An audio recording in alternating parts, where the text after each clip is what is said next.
அனைவருக்கும் வணக்கம். திராவிட முன்னேற்றக் கழகம் எப்படியெல்லாம் இந்த மக்களை ஏமாற்றும் என்பதற்கு ஒரு மிக சிறந்த உதாரணம் தான் இன்றைக்கு 11 நாட்களாக தூய்மை பணியாளர்கள் போராட்டம் பண்ணிக்கிட்டு இருக்காங்க. நம்ம வைக்கின்ற ஒரே கோரிக்கை தெரியுங்களா, அவங்க அரசியலுக்காக பண்ணுறாங்களா இல்லை உணவுக்காக பண்ணுறாங்களா என்பது செகண்டரி. ஆனால் சென்னை தலைநகரில் அதுவும் ரிப்பன் பில்டிங்க்கு ஆப்போசிட்டில் பண்ணுறாங்க. அப்போ அங்கே போயிட்டு அவர்களை யார் சந்திக்கணும்? இப்போ எக்ஸாம்பிளுக்கு திராவிட மாடல் ஆட்சியுடைய ஸ்டாலின் அவர்கள் நரிக்குற ஒரு வீட்டுக்கு போனார். அங்கே போட்டு பாசி மாலை போட்டுக்கிட்டு டீயெல்லாம் குடிச்சு நம்ம பார்த்தோம். இது அரசியலுக்காக செஞ்சது.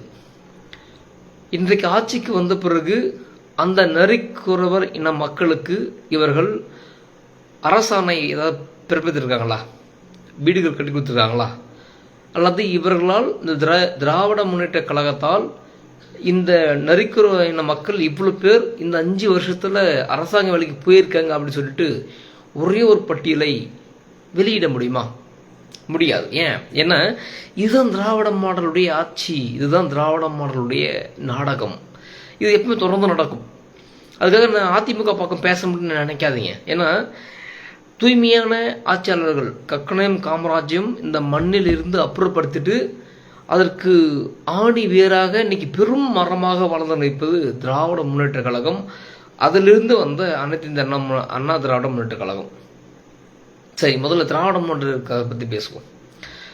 அதே மாதிரி தான் மருத்துவர் ஐயா அவர்களும் மருத்துவர் அன்புமணி அவர்களும் வன்னியர்களுக்கு 10% ஏதோ ஒரு இடத்துல நமக்கு தூம்பூரில் போட்டு மீன் பிடிச்ச மாதிரி மாட்டிக்கிச்சு.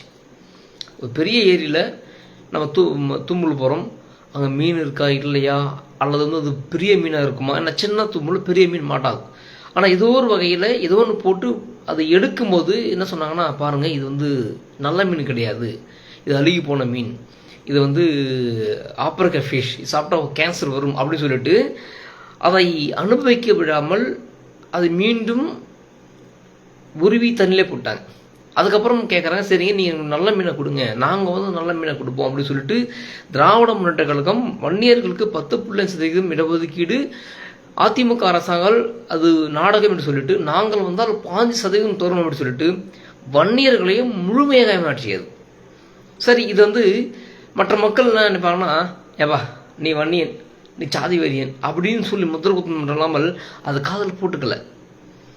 இப்போ இந்த உரிமை இவர்கள் கிடைத்திருந்தால் மற்றவர்களுக்கும் இதை மேற்கோள் காட்டி காட்டி காட்டி காட்டி நம்மளால் வாங்க முடியும்.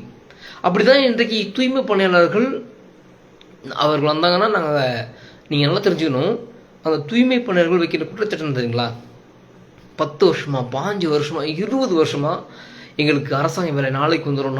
ஏன்னா அந்த சென்னை முழுக்க இருக்கக்கூடிய குப்பைகளை அள்ளி தூய்மைப்படுத்துவது அவங்களுடைய வேலை.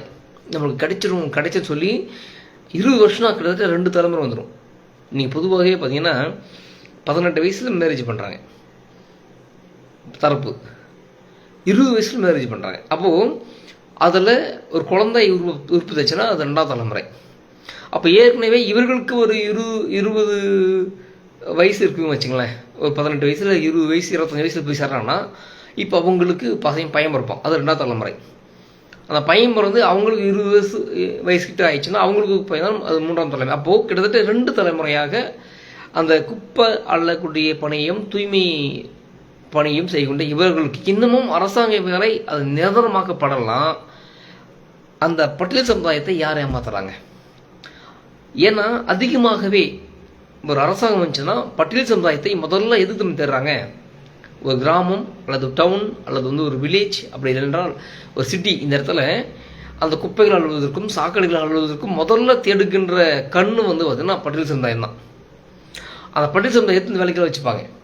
இப்போ இந்த சமுதாயத்துக்கு பேசக்கூடியவர்கள் யாருமே அரசாங்கம் வேணும்னு கேட்கவே மாட்டாங்க. ஆனால் தமிழ்நாடு முழுக்க நாங்கள் அடுக்கப்பட்ட மக்களுக்காக பேசுகிறோம், ஒடுக்கப்பட்ட மக்களுக்காக பேசுகிறோம், உரிமைக்காக பேசுகிறோம் சொல்லக்கூடிய குறிப்பாக விசிகா, இன்னும் சொல்லப்போனால் கம்யூனிஸ்ட் கட்சிகள். ஏன்னா இப்போ கூட இவர்கள் போராடுறாங்க, அந்த போராட்ட இடத்துல என்ன டைம் இருக்காங்க, கொடியாங்க விசிக கொடி கிடையாது, கம்யூனிஸ்ட் கட்சியுடைய கொடி அங்கே இருக்குது. இப்போ இந்த கம்யூனிஸ்ட் கட்சிகள் தொடர்ந்து வலியுறுத்துமா? இங்கே பொதுவாக ஒரு விஷயத்துக்கணும், இப்போ வன்னியர்களுக்காக தொடர்ந்து எந்த கட்சி கூட இருந்தாலும் அவர்கள் மீது எந்த ஒரு அலெக்ஷன் நீங்கள் வைத்தாலும் கூட அவர் சொல்வது 10% தாங்க 10% தொடர்ந்து கோரிக்கை வச்சுட்டே இருக்காங்க. இந்த மாதிரி விசிகாவோ அல்லது கம்யூனிஸ்ட் கட்சிகளோ அந்த அவங்க சப்போர்ட்டராக இருக்கக்கூடிய அரசாங்கத்தை பார்த்து இந்த 5 வருஷத்தில் கேட்டுட்டு இருப்பாங்களா? கேட்கவே மாட்டாங்க. இந்த மக்கள் இன்னைக்கு போராடுவாங்க, அன்னைக்காக போய் பேசுவாங்க, அன்னைக்காக விவாதத்தில் கலந்து கொள்ளுவாங்க, அன்னைக்கு குரல் கொடுப்பாங்க, அன்னைக்கு மட்டும் செய்வாங்க. அதுக்கப்புறம் அதை என்ன பண்ணுவாங்க? பேசவே மாட்டாங்க. உடனே அதை கட் பண்ணி வேற விஷயமா டைவெர்ட் பண்ணி இதை ஓரம் கட்டுருவாங்க. இதைத்தான் திமுக கட்சியும் சரி, திமுக கூட்டணி கட்சியும் சரி தொடர்ந்து செய்யக்கூடிய வேலை இதுதான்.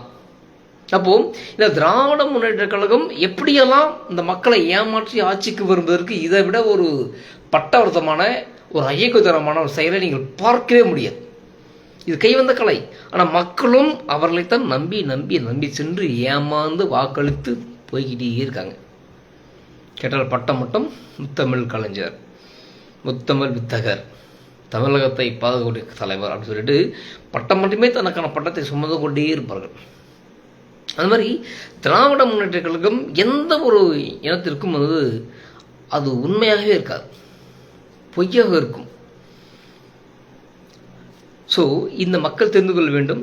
ஒட்டுமொத்த மக்களும் அந்த தூய்மை பணியாளர்களுக்கு ஜாதியை பார்க்காமல், மதத்தை பார்க்காமல், இனத்தை பார்க்காமல் அவர்களுக்கு குரல் தர வேண்டும். ஏன்னா நம்ம வீட்டில் ஒரு சின்ன தொட்டியில் நம்ம திங்ஸ் சாப்பிட்டு வேஸ்ட்டாக போகிற பொருள் இருந்தாலே அங்கே ஈமிக்கும் கொசுமிக்கும் முக்கிய வாட நம்ம திட்டும். அப்போது சென்னையில் உள்ள ஒட்டுமொத்த கழிவுகளையும் அவர்களை தான் எத்தனை கொட்டுறாங்க, அவங்கள தான் க்ளீன் பண்ணுறாங்க. அப்போ அவங்களுக்கு வெளியும் வேதனையும் ஒரு ஐஏஎஸ் ஐபிஎஸ் டாக்டரை விட அதிகமானது.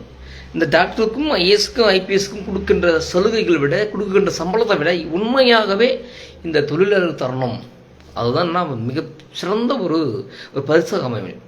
இவர்களுக்கு தான் நம்ம மிகப்பெரிய உரிய விருதுகளையும் இவர்கள் தரணும். ஏன்னா அந்தளவுக்கு அவங்க கஷ்டப்பட்டு வேலை செய்கிறாங்க.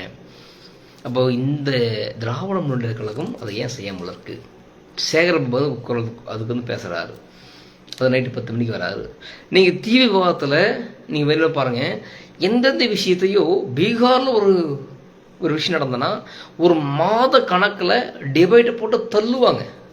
இது நடந்துக்கிட்டு இருக்கு. எத்தனை மீடியாக்கள், எத்தனை சேனல்கள் இந்த டிபேட் பற்றி நடத்திருக்காங்க, அது பெருசாக பேசியிருக்காங்கன்னா அது 0. ஸோ நம்ம யாருக்காக இருக்கணும்னா தூய்மை பணியாளர்களுக்காக இருக்கணும். அவருடைய போராட்டம் வெல்ல வேண்டும். நன்றி, வணக்கம்.